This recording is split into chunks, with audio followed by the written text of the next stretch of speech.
ये केस 8-10 दिन पहले क्या हुआ था। 8-10 दिन पहले एक लड़का आया था मेरे क्लिनिक में, बहुत यंग लड़का, शादीशुदा, मतलब शादी नहीं हुआ उसका अभी। तो उसका प्रॉब्लम क्या था, उसका प्रॉब्लम था उसके गाल पे ना, यहाँ पर एक इधर इधर स्वेलिंग था और एब्सेस हुआ था। और ये जो एब्सेस है ना, ये उसको 1 साल से उसको चल रहा है। तो उन्होंने ट्रीटमेंट किया, बहुत सारे डॉक्टर्स को दिखाया, बट वो ठीक नहीं हो रहा था और उधर से पास भी निकल रहा था। ठीक है, तो उन्होंने क्या किया, वो एक सर्जन डॉक्टर को दिखा दिया। ठीक है, और सर्जन डॉक्टर ने उसको मेडिसिन दिया, वो भी ठीक नहीं हुआ। और बहुत सारा अल्ट्रासाउंड, ब्लड टेस्ट, टेस्ट वो टेस्ट किया,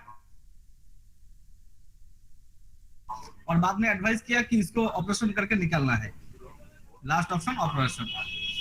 तो पेशेंट ठीक है, ऑपरेशन करेंगे। तो किसी ने उसको बताया मेरे बारे में, और इसीलिए पेशेंट मेरे क्लिनिक में आया। उसका कंप्लेन है एब्सेस। तो फिर क्या हुआ, तो पेशेंट बैठा, और बैठ के पेशेंट जिस तरह से बैठा था, पेशेंट पेशेंट का जो स्टाइल था, देखिए थोड़ा उसका स्टाइल बैठने का, ठीक इसी तरह से बैठा हुआ था, बहुत रिलैक्स में, और हाथ इस तरह से,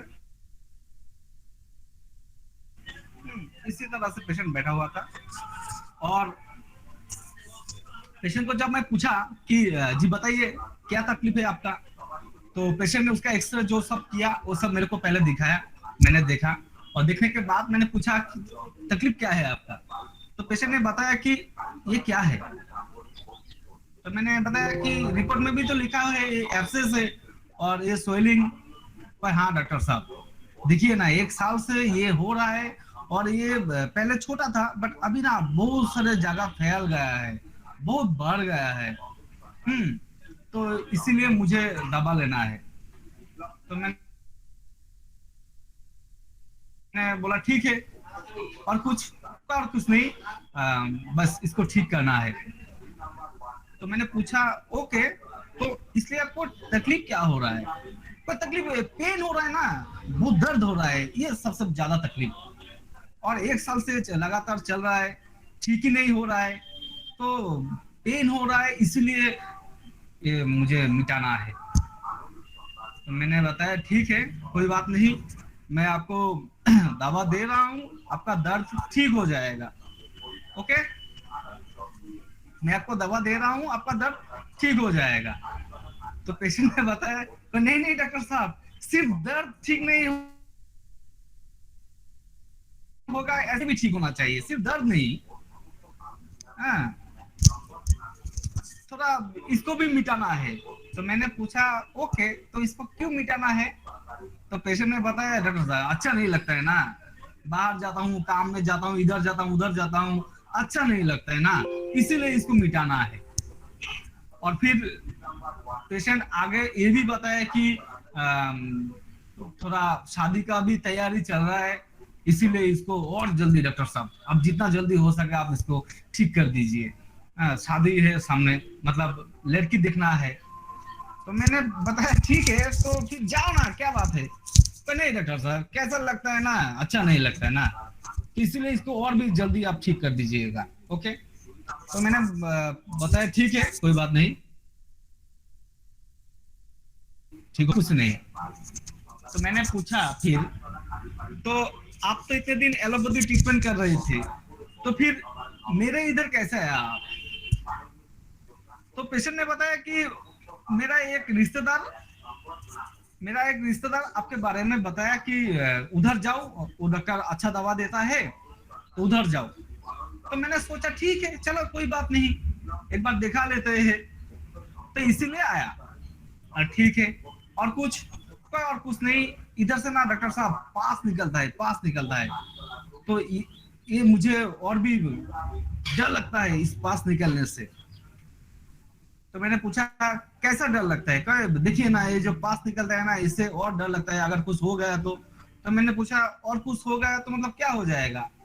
मैं एक्चुअली कोई हाथ मत लगाता हूँ ना, हाथ में सब मैला टैला रहता है, इस तरह से अगर पास निकल रहूंगा तो अगर इससे अगर कुछ हो जाए तो मतलब क्या हो जाएगा? पर नहीं, कुछ हो नहीं जाएगा, मतलब इन्फेक्शन डिप्रेशन अगर कुछ हो गया तो ऐसा ही डर लगता है। तो बस इतना ही। तो मेरा मेडिसिन क्लियर था, तो मैंने उसको मेडिसिन दिया 30 पोटेंसी में 3 डोज और प्लासिबो। और मेडिसिन देने के 3 दिन बाद पेशेंट को मैंने बुलाया कि फिर आप आइए कैसे है, हाँ, क्योंकि आपको जल्दी ठीक होना है। पेशेंट बार बार जल्दी जल्दी बता रहा था, तो मैंने 3 दिन बाद उसको फॉलो अप लिया था। 3 दिन बाद पेशेंट जब आया तो उसका प्रॉब्लम बहुत हद तक ठीक हो गया, ठीक है, पास निकलना बंद हो गया, स्वेलिंग कम हो गया। और मैंने पूछा पेशेंट से कि आपको जो अच्छा नहीं लग रहा था पहले, वो कैसा है? पर नहीं, मैं ऐसा अभी नहीं सोच रहा हूँ, वो उतना बस उतना प्रॉब्लम नहीं हो रहा है। और आपका वो जो डर था इन्फेक्शन, वो कैसा है? पर नहीं, अभी डर नहीं है इन्फेक्शन, ठीक है ना। तो फिर मैंने उसको प्लास्टिक दिया और पेशेंट भी बहुत खुश था। तो इसीलिए मैंने सोचा चलो केस इसको शेयर करते हैं, क्योंकि आधा तो ठीक ही हो गया है और पेशेंट के मेंटल साइड से भी पेशेंट काफी हद तक ठीक। तो ठीक है, आप लोग तो बहुत सारे मेडिसिन का नाम एनालिसिस आप लोग दे रही हो, तो टाइम शॉर्ट है। आप लोग बहुत इजी केस इजीली क्रैक भी आप लोग शायद। Yes yes yes madam. This is sulphur, this is sulphur. इस पेशेंट को मैंने सल्फर 30 दिया। कैसे दिया? पेशेंट जो जो कुछ बताया मैंने उसी के आधार पर मैंने रूब्रिक्स बनाया, ठीक है। प्लीज रिपीट करिए, आपने कौन सी मेडिसिन दिया? हाँ, मैं बता रहा हूँ। मैंने पेशेंट को सल्फर दिया, सल्फर 30। तो सल्फर मैंने कैसे दिया देखिए। पहले तो पेशेंट रिपोर्ट मेरे को दिखाया, और दिखाने के बाद पेशेंट ने पूछा कि डॉक्टर साहब ये क्या है। तो मैंने बताया कि ये भाई स्वेलिंग है, थोड़ा एब्सेस है। पेशेंट ये थोड़ा लिया, तो इधर से भी हम लोग रूब्रिक बना सकते हैं। तो अगर लेंगे तो हो जाएगा। नेक्स्ट क्या है? ये लाइट डीजर है, ओके। पेशेंट जब पूछता है कि डॉक्टर साहब ये क्या है, ये क्या बीमारी है, थोड़ा बताइए ना, मतलब जानने की जब जिज्ञासा करता है पेशेंट, तो हम लोग रूब्रिक लगाएंगे क्या? लाइट डिजायर पर। लाइट डिजायर में सल्फर है, अगर हम लोग कंप्लीट पेपर देखेंगे, ठीक है। ऐसा क्या रूबिक लिया मैंने? नेक्स्ट रूबिक लिया डिल्यूशन इनलार्ज, कि डॉक्टर साहब पहले कम था, अभी बहुत बढ़ गया है, स्वेलिंग हो गया है, ज्यादा हो गया है, तो इस तरह का सेंस था। सर रूब्रिक क्या है? सेकंड रूब्रिक डिल्यूशन इनलार्ज, अर्थात पेशेंट ऐसा महसूस करता है कि उसका जो तकलीफ जो छोटा था अभी वो बहुत बड़ा हो गया है, बहुत फैल गया है, इसी तरह का एक फीलिंग्स था, ओके। तो इसीलिए मैंने रूबिक लिया डिल्यूशन एनलार्ज। और नेक्स्ट जब मैंने पूछा पेशेंट को कि इसको लेके आपका सबसे ज्यादा प्रॉब्लम क्या है, तो पेशेंट क्या बताया कि डॉक्टर साहब अच्छा नहीं लगता है ना, अच्छा नहीं लगता है। तो ये जो अच्छा नहीं लगता है ना, इसका रूब्रिक है डिल्यूशन सॉरी एम्बैरेसमेंट, अर्थात पेशेंट का कुछ भी तकलीफ हो जाने के बाद पेशेंट उसको लेके बहुत ही एम्बैरेस फील करता है, बाहर जाने में लगता है। तो ये रूब्रिक हम लोग लगाएंगे उधर, ठीक है। और पेशेंट जो बार बार करके बता रहा था कि जल्दी करिए कि कुछ शादी है, लड़की देखने जाना है, तो जल्दी करिए का मतलब carrot deserve to be carrot fast है। लेकिन जब भी हम लोग carrot deserve to be carrot fast लगाएंगे, तो उसके पीछे का बैकग्राउंड हम लोगों को सार्स करना है, ओके, कि आपको क्यों जल्दी ठीक होना है। तो मैंने जब पूछा तो पेशेंट ने बताया डॉक्टर साहब लड़की देखने जाना है ना, और जल्दी के पीछे क्या कारण है? अच्छा नहीं लगेगा। तो ये जो अच्छा नहीं लगेगा इसको लेना है, जल्दी नहीं। तो इसीलिए embarrassment, okay, carrot deserve to be carrot fast नहीं है इधर। और 1 साल से ट्रीटमेंट चल रहा है, बट अभी आज कैसा आया पेशेंट? जब मैंने पूछा कि आज मेरे पास आप कैसे सोचा मेरे पास आने के लिए, तो पेशेंट ने बताया कि मेरा एक रिश्तेदार ने बताया कि आप अच्छे मेडिसिन देते हो, तो उसी ने मेरे को बताया, तो इसीलिए सोचा चलो ठीक है, एक बार क्या ट्राई मारते हैं। तो ये जो ट्राई मारने वाला रूब्रिक है ना, इसको बोलते हैं गैम्बलिंग पैशन फॉर गैम्बलिंग। इसमें पेशेंट क्या करता है,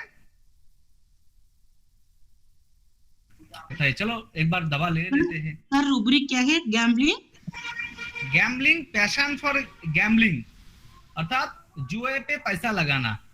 चलो एक बार लॉटरी खरीद ही ले लेते हैं, अगर नसीब में रहा तो मिलेगा 1 करोड़, नहीं तो नहीं, कोई बात नहीं। तो ये हुआ गैम्बलिंग। ओके, और नेक्स्ट और एक रूब्रिक वो है कि पेशेंट उसका जो प्रॉब्लम उससे पास निकल रहा था और पेशेंट उस पास को लेकर थोड़ा डर था उसके मन में, कहीं इससे इन्फेक्शन कुछ ना हो जाए। ठीक है, तो हमारे पास एक डायरेक्ट रूब्रिक ही है हमारे पास, वो है कि फेयर ऑफ इन्फेक्शन, अर्थात कुछ संक्रमण ना हो जाए इससे, क्योंकि हाथ गंदा रहता है, काम करता हूँ बार बार उसको पास निकलता हूँ पास, तो इसीलिए डर लगता है कि कहीं कोई इन्फेक्शन ना हो जाए, बस। तो ये सारे रूब्रिक के आधार पर मैंने इसको सल्फर दिया। ओके, नेक्स्ट और एक छोटा सा केस है, टाइम भी शॉर्ट है, 5 मिनट। ओके, ये केस है एक पेशेंट का, एक लेडी। तो उस पेशेंट का क्या हुआ, मतलब एक महीना हुआ उसका सिजेरियन डिलीवरी हुआ, 1 महीना हुआ, 1 महीना पहले उसका सिजेरियन डिलीवरी हुआ। तो 4-5 दिन पहले वो मेरे पास आया था और उसका जो मेन तकलीफ था वो था कफ, खांसी हो रहा था उसको, बहुत ही भयंकर खांसी हो रहा था, ये था उसका मेन तकलीफ। और साथ में कॉन्स्टिपेशन भी था, 2-3 दिन से ठीक तरह से स्टूल पास नहीं हो रहा था, और इसीलिए उसको मेडिसिन खाना पड़ता था, एलोपैथी मेडिसिन जो लोग देते हैं ना नर्सिंग होम हॉस्पिटल से, उसको खाने से स्टूल आसान से रिलीज हो जाता है, तो वो खा रहा था।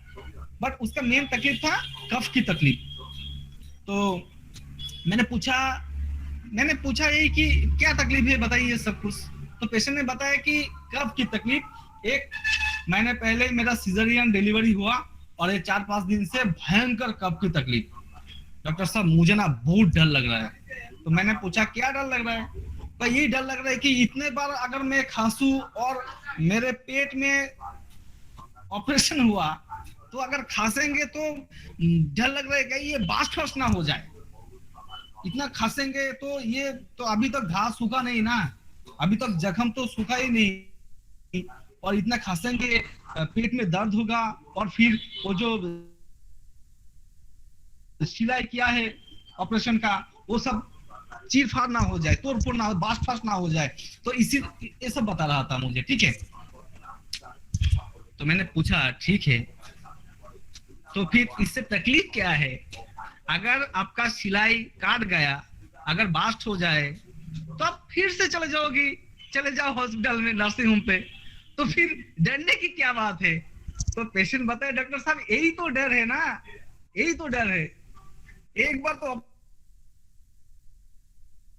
ऑपरेशन हुआ 3-4 दिन जो मैं था डिलीवरी के बाद, मतलब क्या बताओ डॉक्टर साहब, मतलब इतना कष्ट में था मैं, इतना मैं तो भगवान से यही बार बार प्रार्थना करता हूँ कि कहीं उधर फिर से ना जाना पड़े हमें। वो उसका नाम सुनते ही मुझे डर लगता है, मतलब वो जो नर्सिंग होम में था जिधर डिलीवरी हुआ, उसका नाम सुनते ही मुझे डर लगता है। 3-4 दिन में था, बहुत कष्ट में था, और फिर से अगर मेरा ये सिलाई काट जाए, फाट जाए, वो डॉक्टर हमें फिर से सिलाई करेगा, मेरा पेट फिर से ऑपरेशन करेगा, तो डॉक्टर साहब 4-5 दिन फिर रहना पड़ेगा, और फिर से वही तकलीफ मुझे फिर से झेलना पड़ेगा।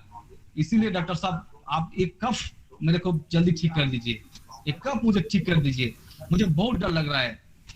तो ना ठीक है, और कुछ नहीं, तो पेशेंट के साथ जो उसका अटेंडेंस था, वो अटेंडेंस ने बताया कि डॉक्टर साहब इसका और भी तकलीफ है, ये 3-4 दिन से स्टूल ठीक तरह से पास नहीं कर रहा है, इतना कंस्टिपेशन है इसका कि ये टॉयलेट में नहीं जाता है, और वो जो मेडिसिन है एलोपैथी वो खाता है रात में, फिर उसका स्टूल पास होता है। तो मैंने बताया ठीक है, इसका दवा दे दूं क्या?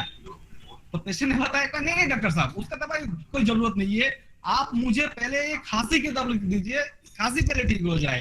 तो अगर मेरा 5-7 दिन अगर मेरा स्टूल पास अगर ना भी हो तब भी चलेगा, कोई बात नहीं, उसको छोड़िए, पहले आप मुझे खांसी की तकलीफ दबा दीजिए, पहले इसको मिटाइए, वो स्टूल मूल छोड़िए, वो अगर नहीं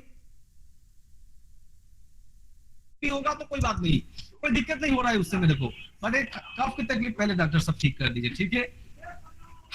तो इतना ही केस था, ओके इतना ही केस था। और फिर मैंने पेशेंट को 30 में मेडिसिन दिया, 30 में मेडिसिन दिया, और 30 में मेडिसिन देने के बाद पेशेंट एक दिन बाद आया, एक दिन बाद आने के बाद उसका कफ बहुत हद तक ठीक हो गया, और मतलब 50% ठीक ही हो गया, और थोड़ा सा है। तो पेशेंट आया एक दिन बाद, उसको मैंने बुलाया था कि जल्दी क्या हो रहा है, मेडिसिन मैंने दिया, एक दिन बाद ही फॉलो अप। तो पेशेंट आया तो मैंने पूछा, तो बताया कि हाँ पहले से काफी आराम है। तो डॉक्टर साहब और एक बात है, क्या बात है? तो पेशेंट ने बताया कि डॉक्टर साहब 1 महीना तो हो गया, मैं तो मायके घर में हूँ, तो ससुराल में तो जाएंगे, वो लोग लेने आएगा 2-3 दिन बाद ससुराल से, तो उधर हम जाएंगे। तो डॉक्टर साहब कफ तो अभी तक ठीक नहीं हुआ ना, अभी भी 50% है ही कफ, अभी भी ठीक नहीं हुआ। तो मैंने बताया हाँ आपका तो आधा तो ठीक ही हो गया, और मैं दवा दे रहा हूँ, आप ये खाइए, खाओ ठीक हो जाएगा। तो पेशेंट ने बताया ठीक है। तो डॉक्टर साहब यही डर लग रहा है मेरे को कि कब अभी तो ठीक नहीं हुआ और हम ससुराल जाएंगे, 2-3 दिन बाद ही लेने के लिए आएगा, तो आप जल्दी ठीक कर दीजिए हमें, ताकि इधर ही कब ठीक हो जाए, और ससुराल में जाके मेरे को कभी भी कफ ना हो। तो मैंने पूछा ठीक है, अगर आप ससुराल में जाके अगर आप खांसोगी तो क्या तकलीफ होगा, 2-4 बार खांसोगी तो क्या तकलीफ है? तो पेशेंट ने बताया नहीं डॉक्टर साहब तकलीफ है, वो लोग फिर से बोलेगा कि खांसी बना के लेकर आई हो, तुम्हारा पेट में ऑपरेशन हुआ, खांसी बना के लेकर आई हो, इतना खांसोगी तो तुम्हारा पेट खराब हो जाएगा, फिर से ऑपरेशन करना पड़ेगा, मतलब उल्टा सीधा बात करेगा मेरे से, ये एडवाइस देगा, वो बताएगा। मुझे नहीं सुना है, यही डर लग रहा है कि ससुराल में जाऊंगा, मेरा सासू माँ है, वो है, फिर से बकबकाने लगेगा मेरे ऊपर, तो ये नहीं चाहिए मुझे, इसीलिए आप इधर ही ठीक कर दीजिए, जल्दी मिटा दीजिए, ठीक है? तो मैंने वही मेडिसिन 200 में दिया, और पेशेंट का कफ 90% ठीक हो गया है ससुराल में जाने से पहले, मतलब जाने से नहीं, मतलब उसी दिन 90%। बहुत अच्छा काम किया मेडिसिन ने, ठीक है? तो यही था केस। तो इस पेशेंट को मैंने क्या मेडिसिन दिया था,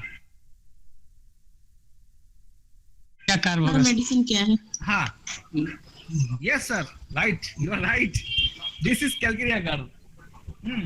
ये है कैलकेरिया गर्ल। देखिए पेशेंट जो पहले आया मेरे क्लिनिक में और उसका कफ का तकलीफ है, बट क्यों आया, क्यों कफ को ठीक करना है? कफ को इसीलिए ठीक करना है कि अगर इतना खांसू तो फिर पेट में तो शिलाई है, वो शिलाई ढीला हो जाएगा, बास्ट हो जाएगा, फिर से हॉस्पिटल में जाना पड़ेगा, वो लोग फिर से तकलीफ तो मैं झेल के आया, फिर से मुझे तकलीफ झेलना पड़ेगा। डॉक्टर साहब ये नहीं चाहिए मुझे, ठीक है? तो इसीलिए देखिए हमारे पास क्या क्या रूब्रिक है, यस फेयर सफरिंग ऑफ, वो सफर नहीं करना चाहता है फिर से, इसीलिए वो इसको ठीक करना है, फेयर सफरिंग ऑफ। और क्या बताया पेशेंट की मैं जितना कष्ट सहा उधर, उसका नाम सुनते ही मुझे डर लग रहा है। किसका नाम सुनते ही? वो हॉस्पिटल का नाम, नर्सिंग होम का नाम। तो इसीलिए हमारे पास कैलकेरिया का आपका बहुत सारे रूब्रिक्स है।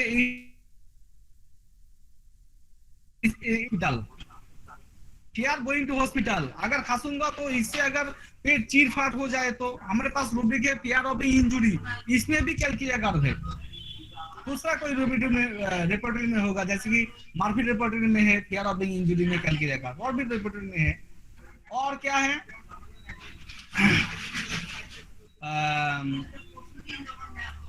फिर ऑपरेशन आप में भी कैलकुलेट है, फिर से वो लोग ऑपरेशन करेगा, फिर से 3-4 दिन रहना पड़ेगा, तो इतना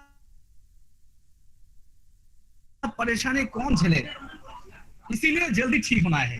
तो जल्दी मतलब फास्ट इधर नहीं, जल्दी का कारण बताया पेशेंट कि भाई मुझे हॉस्पिटल में नहीं जाना है, सफरिंग नहीं झेलना है, इसीलिए जल्दी मुझे ठीक होना है, ठीक है।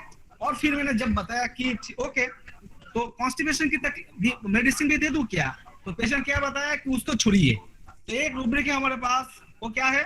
Indifference recovery. Yes, indifference recovery about his, अर्थात डॉक्टर पेशेंट क्या बताता है इसमें, पेशेंट का मान लीजिए सर क्या है इंडिफरेंट? इंडिफरेंस रूब्रिक क्या है इंडिफरेंट?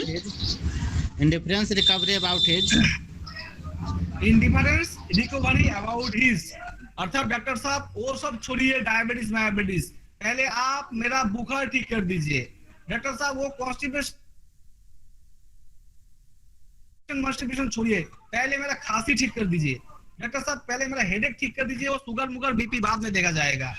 तो ये होता है इंडिफरेंस रिकवरी अबाउट हिज, अर्थात पेशेंट टोटल आरोग्य होने के ऊपर उदासीन रहता है। मतलब पेशेंट 4-5 तकलीफ है तो 4-5 तकलीफ भी ठीक कर लीजिए, क्या दिक्कत है? पेशेंट नहीं, वो सब छोड़िए, 4-5 तकलीफ पहले ये ठीक कर दीजिए। अर्थात टोटालिटी के ऊपर पेशेंट उतना ध्यान नहीं देता है कि 4-5 दिन मुझे ठीक करना है। तो इसीलिए ये रूब्रिक भी साथ साथ आता है एक केस में, ओके। और इसीलिए मैंने 30 दिया था कल की जगह, फर्स्ट डे 50% रेस्पॉन्स मिला, और सेकेंड डे और भी एक रूब्रिक है कि वो ससुराल में जाएगा, वो लोग लेने आएगा, अगर खांसी रहेगा तो वो लोग फिर से बक करेगा कि अभी तक खांसी नहीं हुआ, ये खांसी भयंकर होता है, इसमें और भी कुछ होता है, ये होता है वो होता है, तो ये सारा बात बताएगा ससुराल में। तो एक रूब्रिक है हमारे पास, सबसे बड़ा रोग क्या कहेगा लोग, फेयर ओपिनियन ऑफ अदर्स, इसमें भी कैलकुलेट करते। तो ये रूब्रिक भी सेकेंड डे मुझे मिला था और इसीलिए मैंने 200 में गया था, ओके, और केस सॉल्व हो गया। तो बस यही था केस, आज टाइम भी खत्म, अगर आप लोग कुछ सवाल क्वेश्चन है तो आप लोग पूछ सकती है। थैंक यू सर फिर ऑडियो भी आ सकता आपके है सबसे क्योंकि वो पहले पहले से ये प्रश्न तो होते रहेंगे सर। सबसे पहले आपकी शानदार प्रस्तुति के लिए वेलकम है सर, और हम आपके शानदार प्रस्तुति को सलाम करते हैं। और आप जिस तरह से सर ये रख रहे हैं, हमें अभी आज ही नहीं बार बार आपकी जरूरत पड़ेगी, और सर आप को देना होगा इसमें कार्यक्रम। और आपने इस सागर में गागर को भरा है, आपने बहुत ही ढंग से जो रूब्रिक समझाए हैं, बहुत ही अच्छा ढंग से, और आपकी जो केस पेश करने की शैली रही बहुत ही शानदार रही, बहुत ही ये रहा। हाँ, आप जिसको पूछना है पूछ लीजिए सर। फेयर ऑफ ओपिनियन दोबारा बता दीजिए। फेयर ओपिनियन ऑफ अदर्स, इसमें पेशेंट का डर रहता है। क्या डर? एक बात है ना, सबसे बड़ा रोग क्या कहेगा लोग, ये जो लोग कुछ ना कुछ बताएगा, ये अपना ओपिनियन रखेगा, वो अपना ओपिनियन रहेगा, इससे पेशेंट डरता है, लोगों के बातों से इसको डर लगता है। को कैसे लेंगे सर, वो पहले से भी वो कष्ट झेल चुका है ये हॉस्पिटल की, तो इसलिए वो नहीं जाना चाहते। नहीं, ये फेयर ओपिनियन और फेयर ऑपरेशन तो कुछ अलग है ना। फेयर ऑपरेशन में क्या होता है, जो ऑपरेशन का डर ये होता है ना, और फेयर सफर आपको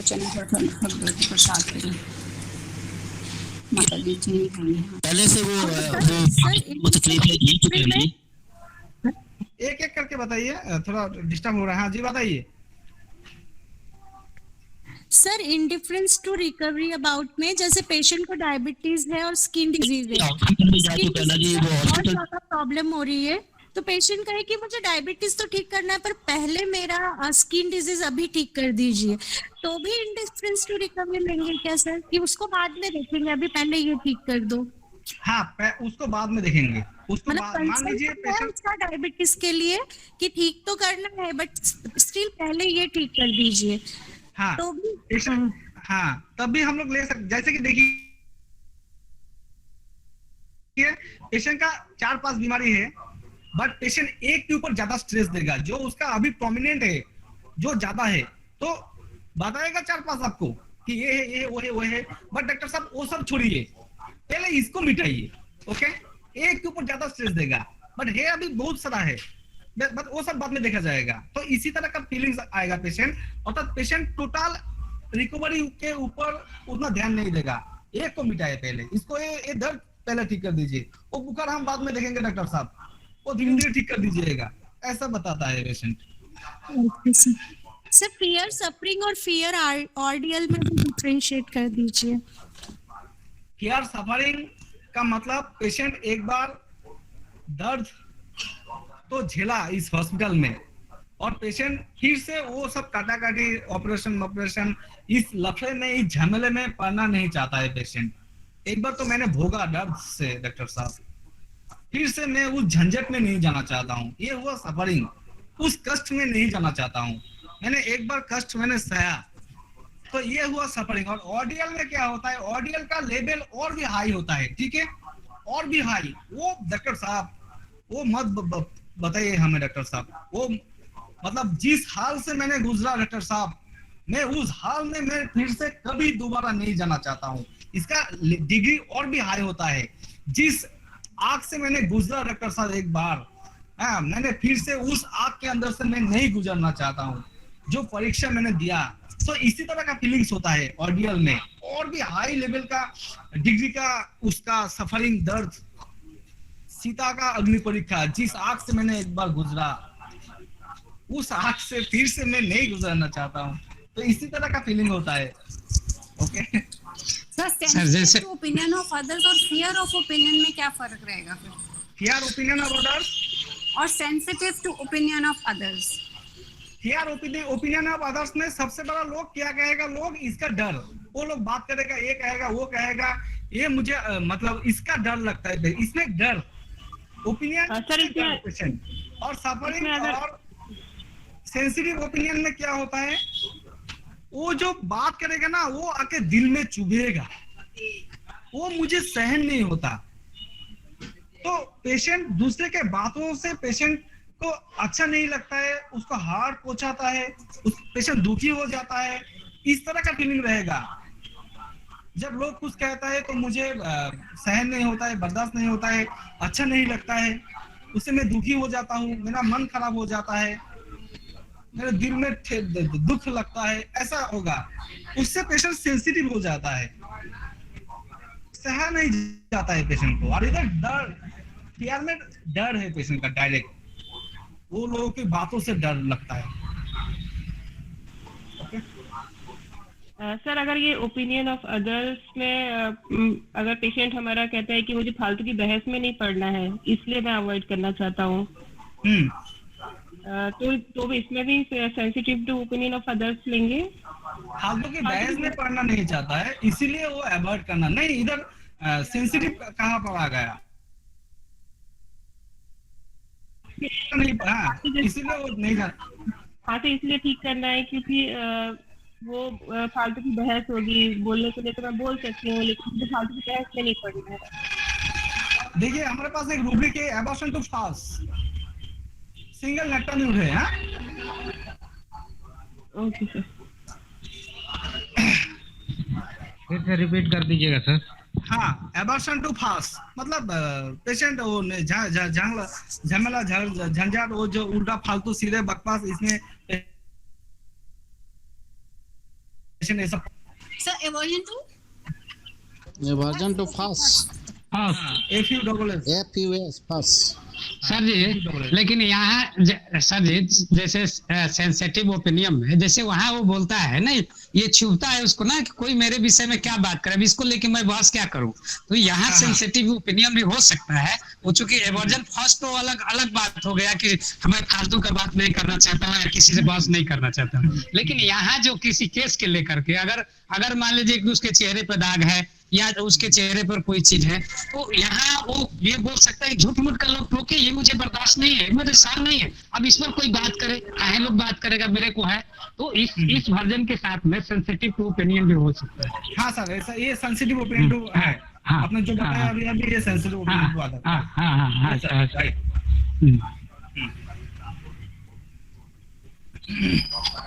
ओके, और तो हाँ जी बताइए। हेलो सर, अगर कोई परेशानी से छुटकारा पाना चाहता है और ऑपरेशन करवाना चाहता है तो उसमें फियर ऑफ सफरिंग रूब्रिक आएगा क्या? फियर ऑपरेशन नहीं करना चाहता है ताकि रोज रोज की मतलब सफरिंग, एक मेनोरेजिया का पेशेंट है, उसको इतना पेन इन एब्डोमेन है कि वो चाहती है कि उसकी जल्दी से जल्दी हिस्टेक्टोमी हो जाए ताकि उसको रोज की झंझट झेलना ना पड़े। तो इधर ऑपरेशन इसीलिए कर रहा है कि वो रोज का झंझट से मुक्ति मिले उसको, ये फियर सफरिंग है। और साथ साथ हाँ बार बार ताकि उसको तकलीफ ना हो, इसीलिए पेशेंट वो उसको हटाना चाहता है। हटो पहले इस सफरिंग, ठीक है। किल डिजायर होगा, किल डिजायर, और जड़ से न रहे बांस में डाले बस किल डिजायर। एक है लाइफ डिजर्व भी हो सकता है पेशेंट, उसके सेंस में उसको शांति एक मिनट सर, जितना गंभीर स्थिति में है सर, तो वो गंभीर स्थिति में है ना, इसलिए यहाँ लाइट डिजायर से तो हम बच ही जाएंगे ना। वो गंभीर स्थिति में है, एकदम अब परेशान में है, बहुत इतना पेन होता है, पेन की सीवियरिटी बहुत ज्यादा है, तो अब उस सीवियरिटी से बचने के लिए ये चीज होती है ना, इसलिए तो यहाँ लाइट डिजायर नहीं लगेगा। नहीं, उसका सीवियरिटी अगर है तो सफरिंग में चला जाएगा। सफरिंग है, सफरिंग है उसका। तो हाँ सफरिंग में चला जाएगा। नहीं तो अगर हल्का फुल्का रहे कि भाई इतना झमेला बार बार, मैं तो आराम से रहना है, मस्त रहना है, कौन बार बार इतना परेशान में रहे, थोड़ा रिलैक्स रहो, इसी तरह का अगर फीलिंग है तो पेशेंट का एक लाइट इधर हो रहा है ना, इधर मैं ये बता रहा हूँ। सफरिंग के साथ ऐसा है ना कि ना रहे कि बांस न बाजे के बांसुरी, यानी कि इसको हटा दो, ऑपरेशन करवा दो, जो बार बार परेशानी जो हो रही है, किल डिजायर नहीं हो सकता। हाँ सर, किल डिजायर भी आएगा अगर पेशेंट का कोई उस तरह का रहे, इसको हटा दो, इसको मिटा दो, खत्म कर दो। हाँ, बार बार परेशानी से अच्छा है कि ऑपरेशन करा दो। हाँ ऑपरेशन करा दो, आग लगा दो। तो Arvind sir right sir. Rubric क्या होगा सर? किल डिजायर, हाँ kill desire to be sir. Kill desire में तो मर्कसॉल है, मर्कसॉल तो बहुत ही मतलब ये है, एक ऑडियंस ये बोलते हैं ना कि बहुत ही डीट पेशेंट तो बहुत क्रिडिलस है। किल डिजायर 2 भी, किल डिजायर 2 है, इसमें बहुत से लगभग 30-40 मेडिसिन है। Okay sir. एक रूब्रिक है इसी का, किल डिजायर 2 बी है, बी में कम है medicine.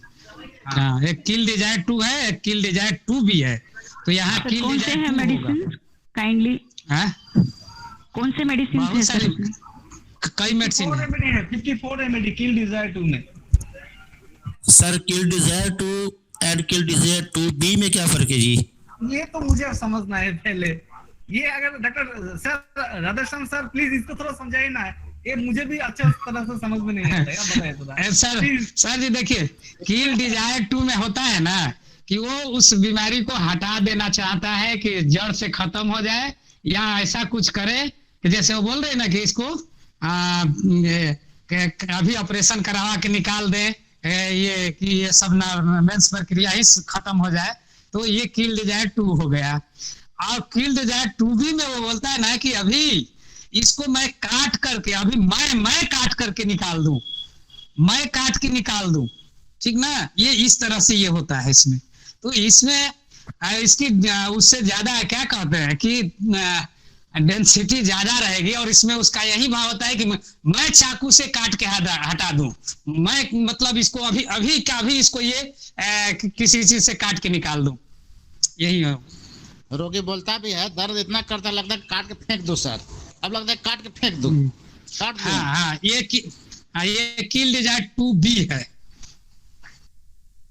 Okay sir, thank you sir. तो मेडिसिन क्या होगा सर? इधर 6 मेडिसिन है किल डिजायर 2 में, 6 मेडिसिन है बहुत मेडिसिन देखिए आप रूब्रिक सर, मेडिसिन तो ठीक है। 6 मेडिसिन बता दीजिए सर। क्या सुनाई नहीं दे रहा है sir? Arsenic, belladonna, carcinosin, 6-7 medicine है।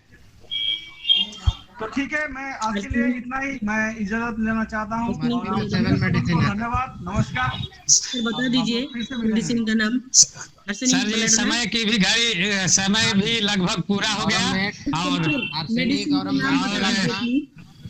आर्सेनिक बेलाडोना, तो कम से कम आर्सेनिक बेलाडोना, कार्सिनोसिन, हाइड्रोलोक्का, स्टेमोनियम और एक है कॉफिया टोस्टा। हाँ, तो आप समय की घड़ी को देखते हुए अब कार्यक्रम अपने अंतिम मुकाम पर पहुंचा है और आज का कार्यक्रम बहुत शानदार रहा और आप लोगों ने बहुत इंटरेस्ट से इस कार्यक्रम को सुना और कुछ बिंदुएं जो आई इसमें बेसिक तौर पर, तो उस कंफ्यूजन के विषय में मैं ये बोलना चाहता हूं। जैसे कि पोटेंसी के विषय में बात आई कि कौन सी पोटेंसी, कोई बोला कि पोटेंसी 1M देने से ये हो जाएगा वो हो जाएगा। देखिए ये अलग अलग लोगों की अलग अलग विचार है। अभी इस पर कंफ्यूजन बनी है। ऐसा कहना गलत है कि 1M दे देंगे तो केस बिगड़ जाएगा, इसलिए कि मैं बहुत सारे चिकित्सकों को देखा हूं कि कोई 30 से ठीक किया और कोई उसे 1M से ही ठीक कर किया। क्योंकि एक नियम है जो सागल सिरिंज ने दिया है, हम समझते हैं कि सबको फॉलो करना चाहिए। कि जैसे कि सीढ़ी पर चढ़ना है तो पहली पौदान से हम पैर बढ़ाते हुए अगर चढ़ेंगे तो ज्यादा सेफ रहेगा। अगर हमारी क्या कह सकते हैं कि कुछ इस विषय में एक्सपीरियंस कम है तो भी ज्यादा खतरे होने की डर नहीं है। अगर हमें पूर्ण मेडिसिन पर जो हम पूर्ण सिमिलिमम तक अगर पहुंचे हैं, अगर हमें 100% कॉन्फिडेंस है, तो आप अपने विवेक के अनुसार कोई भी पोटेंसी उपयोग करके आप परिणाम ले सकते हैं। अभी तक के निष्कर्ष में हमको यही देखने को मिला है कि अगर आप हर तरह से उसको अगर परख लिया कि नहीं एकदम श्योर यही मेडिसिन होगा और इसके अलावा दूसरी नहीं होगी, तो आप 1M भी देंगे तो कोई दिक्कत नहीं होगी। तो मैं कहूंगा कि इस विवाद में न फंसे। हम लोग सबसे ज्यादा एग्जैक्ट सिमिलमम तक ही हमारी सबसे ज्यादा जर्नी है। अगर सही सिमिलमम तक हम नहीं पहुंचते हैं, पार्शियल तक पहुंचते हैं, तो ये पोटेंसी की भी झमेला है, आपको दिक्कत में आएगी।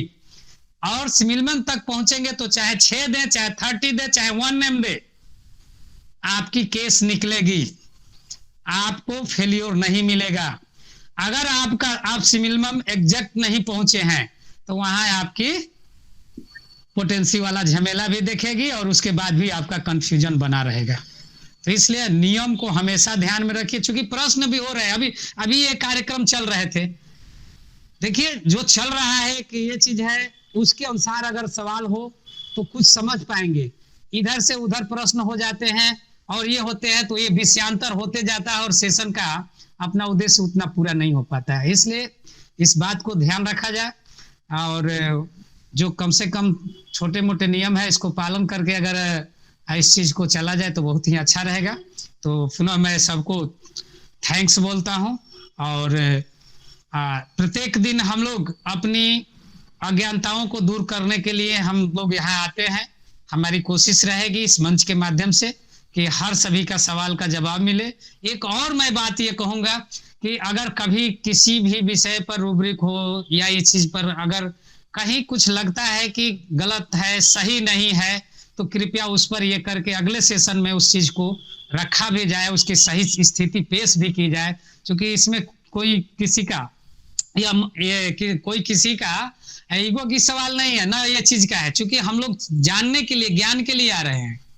तो हाँ, इस बात को ध्यान में रख करके कि अगर हर आदमी कुछ न कुछ किसी न किसी रूब्रिक को जानता है, अगर मान लीजिए मैंने गलत बोल दिया तो उसको सुधार होना चाहिए, वहां उस समय भी बोला जा सकता है। तो इसी के साथ मैं सेशन को समाप्त करने की घोषणा करता हूं।